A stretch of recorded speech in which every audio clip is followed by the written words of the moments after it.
دین سے محبت، اسلام سے محبت میرے خون میں شامل ہے۔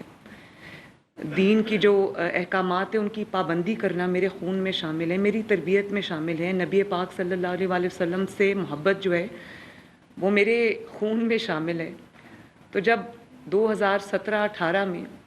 سیاسی سکور کو سیٹل کرنے کے لیے جب ہمیں نشانہ بنایا گیا تو اس کے لیے ہم نے گولیاں بھی کھائیں اور باتیں بھی سنی، الزامات کا سامنا بھی کیا۔ نواز شریف صاحب کے ساتھ جو واقعہ ہوا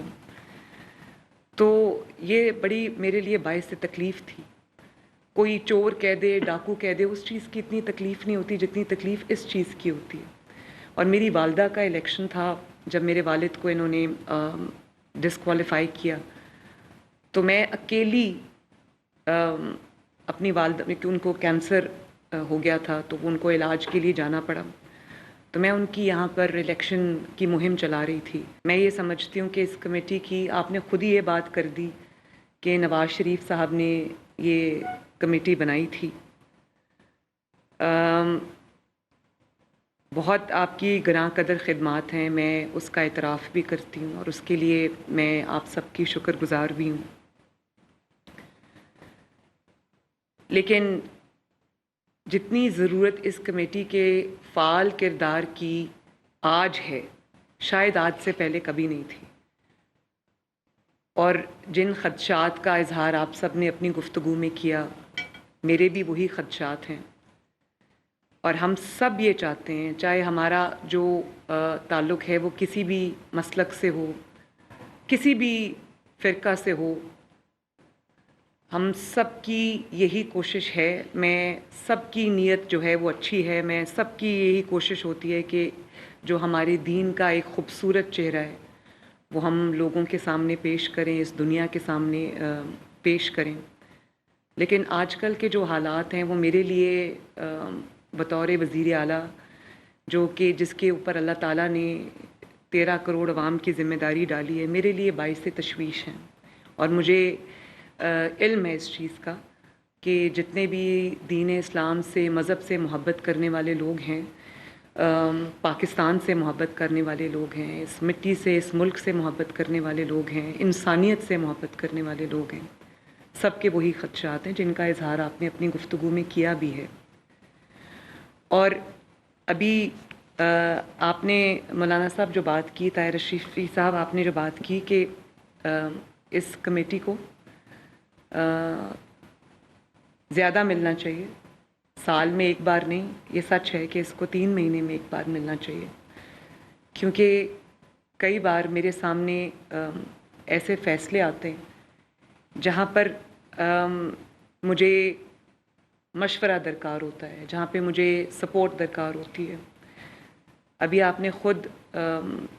سرگودا کا ذکر کیا، میں نے اس دن آئی جی صاحب یہاں پر تشریف رکھتے ہیں، میں نے ان کو فون کر کے شاباش بھی دی، اور کل بھی، اور اب یقیناً اس طرح کے واقعات جو ہیں جو ہماری مقدس کتابیں ہیں، قرآن پاک کو کی بے حرمتی کے واقعات آج کل روز ہو رہے ہیں، تو ظاہر ہے ہمیں ہمارا دل تڑپتا ہے، ہمارے دل کو تکلیف ہوتی ہے، اور میں یہ چاہتی ہوں کہ ان واقعات کی روک تھام کے لیے ہم سب مل کے بیٹھیں اور ہم دیکھیں کہ کیا وجہ ہے کہ یہ واقعات جو ہیں وہ بڑے ہیں۔ اور پھر یہ بھی ایک بڑی ضروری بات ہے جس کی نشاندہی آپ نے کی کہ کئی بار ان الزامات کو اپنا کوئی اور سکور سیٹل کرنے کے لیے ان الزامات کا سہارا لیا جاتا ہے۔ سوات میں جو ہوا وہ ہم سب کے لیے بہت ہی باعث فکر ایک چیز ہے کہ اس بات کا تعین کیے بغیر کہ کس نے کیا کیا ہے، اگر موب آ کر یا کوئی گروہ آ کر قانون کو اپنے ہاتھ میں لے لے گا تو پھر تو کوئی بھی نہیں بچے گا، نہ آپ بچیں گے، نہ میں بچوں گی، نہ کوئی اور بچے گا۔ اور میں اس چیز کے بارے میں بات اس لیے کرتی ہوں کہ میں نے ابھی آپ کو بتایا کہ میرا تعلق ایک مذہبی گھرانے سے ہے، اور یہ چیز میرے خون میں شامل ہے، دین سے محبت، اسلام سے محبت میرے خون میں شامل ہے۔ دین کی جو احکامات ہیں ان کی پابندی کرنا میرے خون میں شامل ہے، میری تربیت میں شامل ہے. نبی پاک صلی اللہ علیہ وآلہ وسلم سے محبت جو ہے وہ میرے خون میں شامل ہے. تو جب 2017-18 میں سیاسی سکور کو سیٹل کرنے کے لیے جب ہمیں نشانہ بنایا گیا تو اس کے لیے ہم نے گولیاں بھی کھائیں اور باتیں بھی سنی، الزامات کا سامنا بھی کیا. نواز شریف صاحب کے ساتھ جو واقعہ ہوا تو یہ بڑی میرے لیے باعث تکلیف تھی. کوئی چور کہہ دے، ڈاکو کہہ دے، اس چیز کی اتنی تکلیف نہیں ہوتی جتنی تکلیف اس چیز کی ہوتی ہے. اور میری والدہ کا الیکشن تھا جب میرے والد کو انہوں نے ڈسکوالیفائی کیا تو میں اکیلی اپنی والدہ کہ ان کو کینسر ہو گیا تھا تو ان کو علاج کے لیے جانا پڑا، تو میں ان کی یہاں پر الیکشن کی مہم چلا رہی تھی. جس طرح سے چند افراد کی جانب سے اور ایک سیاسی جماعت جس نے ان کو استعمال کیا یا وہ خود استعمال ہوئے، جس طرح سے ان الزامات کا سامنا مجھے کرنا پڑا، میرے لیے ایک بہت تکلیف دہ عمل تھا.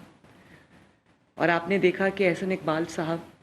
ایک بہت مذہبی گھرانے سے تعلق رکھتے ہیں. ان کی والدہ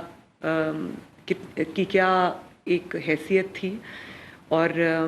کتنی وہ ایک نیک خاتون تھی. ان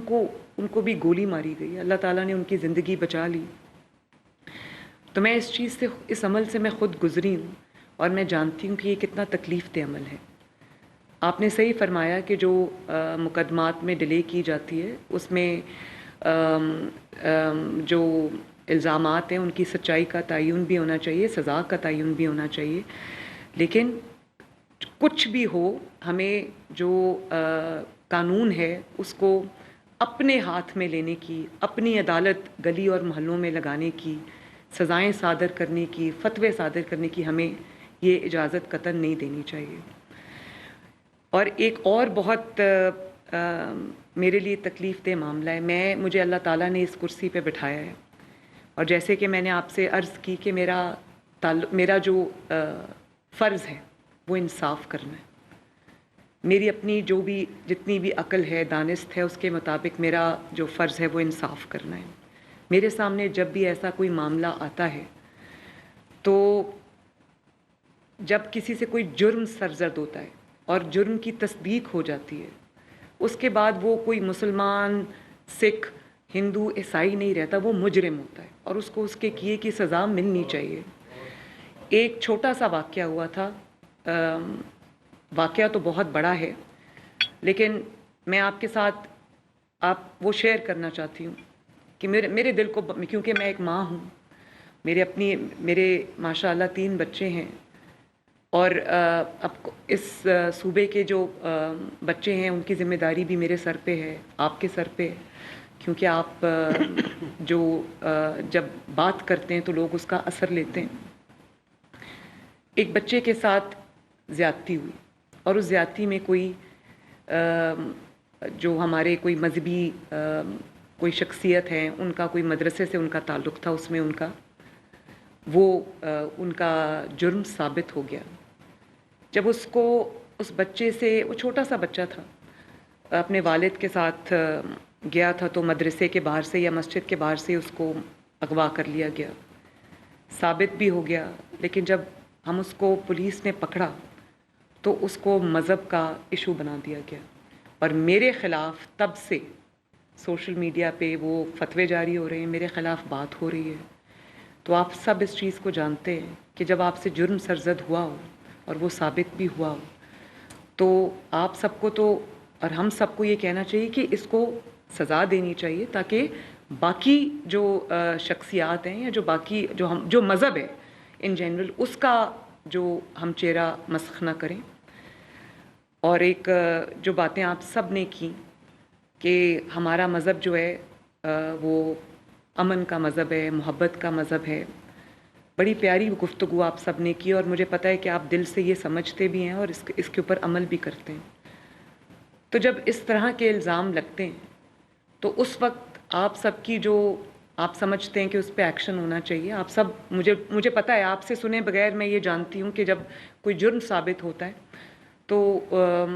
اس جرم کا تدارک کے لیے اس کو، تاکہ وہ آئندہ نہ ہو، ہمیں مجرم کو پکڑنا بھی چاہیے اور اس کو قانون کے حوالے بھی کرنا چاہیے، پھر قانون جانے اور وہ مجرم جانے اور وہ جرم جانے۔ لیکن اگر ہم یہ نہیں کرتے تو آپ سب مجھے یہ آپ سمجھتے ہیں کہ اس سے مذہب کا چہرہ کوئی خوشگوار یا کوئی خوبصورت چہرہ ہم لوگوں کے سامنے پیش نہیں کرتے، اور جو مذہب کو رسوا کرنے کا باعث بنتا ہے، جو مذہب کے اوپر کوئی دھبا لگانے کا باعث بنتا ہے، وہ سب سے بڑا مجرم ہے۔ تو مجھے جب اس میں آپ سب کا ساتھ کی ضرورت ہے، اور اس میں صرف دل میں برا جاننا یہ مناسب نہیں ہے، اس کو آگے بڑھ کر روکنا، اس کے بارے میں بات کرنا، اس میں جو حق اور سچ کا ساتھ ہے وہ دینا میری بھی اور آپ سب کی بھی ذمہ داری ہے۔ اس پہ خاموشی اختیار کرنا میرا خیال ہے کہ چوائس نہیں ہے۔ دوسری جو میں نے جس چیز کی طرف نشاندہی کی کہ قرآن پاک کی بے حرمتی یا مذہب کی بے حرمتی، آج کل بہت شکایات اس کے بارے میں آ رہی ہیں، ہمیں بھی اس معاملے میں بھی سر جوڑ کے بیٹھنا چاہیے کہ اس میں ہمیں کیا کرنا چاہیے۔